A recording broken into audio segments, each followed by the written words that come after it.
All right, let's take you back to one of our top stories. The Eastern Cape Education Department has suspended the writing of a computer applications technology paper for matric candidates in the Kariega area in Nelson Mandela Bay Metropolitan Municipality. Now, this is due to power outages due to localized flooding after torrential rains lashed the area. To discuss this further is the Eastern Cape Education Department spokesperson, Malibongwe Mtima. Malibongwe, thank you so much for your time this afternoon. It is rather unfortunate that so many matriculants were excluded from writing this particular paper. Just talk to us about just how many students or pupils were affected and how you as the department are going to be managing this, just to ensure that students can still write this paper. Thanks for having me. About 319 learners from 5 schools in the Kariega area of the Nelson Mandela Education District were unable to write today due to the flooded area that led to wash roads and bridges and also blackouts. Of course, some of them were able to be salvaged by the department through professional generators, but not all of them were salvaged, and such 390 learners were unable to write. Despite that, we have also started the national department to establish a mechanism that will ensure that these learners are also provided an opportunity to write such, and we've also agreed that on the 28th of November this year, they should be allowed to write the paper that it is today. Malibongwe, your line is rather very bad, but let's see if I can ask this question. I mean, we know, of course, that the Weather Service has issued a level 6 warning. So how have the rest of the schools, particularly in the areas that are hardest hit, been affected by this weather, especially because the flooding is expected to go on throughout this week? 5 schools in the Nelson Mandela Education District were unable to write, like I said earlier. Of those 5 schools, 390 learners were unable to write. But what we have done, working with the provincial JOC team, is to provide alternative accommodation for those learners so that they are able to write in churches and community halls.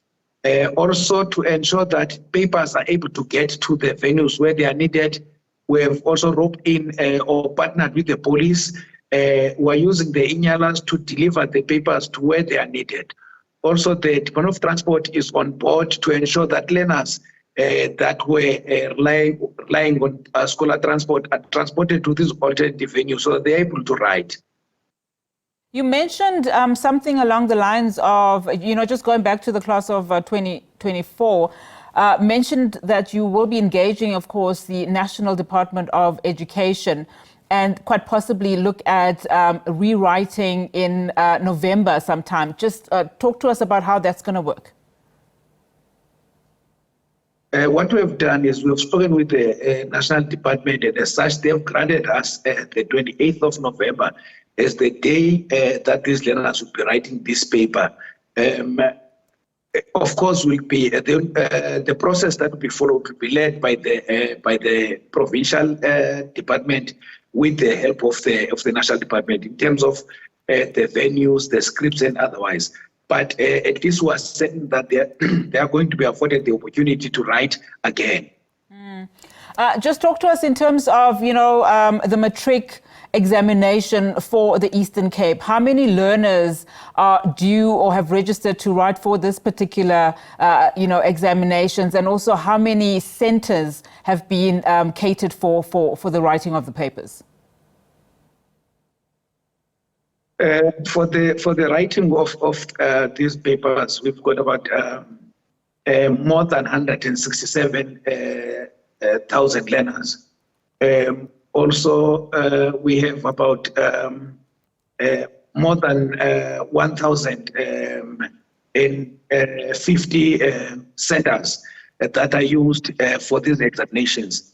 And we also have about 52 marking centers that have been established across the province to ensure that the workload is shared across centers so that we are able to meet all the deadlines that have been set by the National Department. And in terms of the policies about this particular paper, I would imagine by the time that the matriculants write on the 28th of November, it would already have been marked.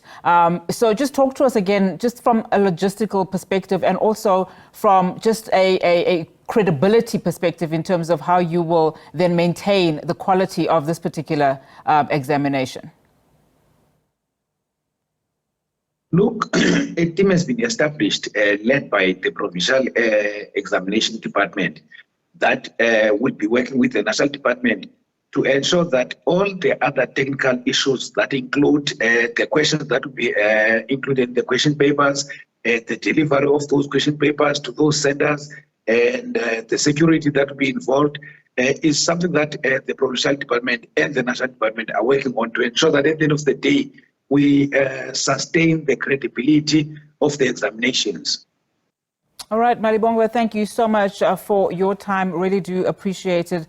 Of course, monitoring what is happening in the Eastern Cape and other provinces, in fact, in as far as the bad weather conditions and how they've been able to affect many of, the schools across the country.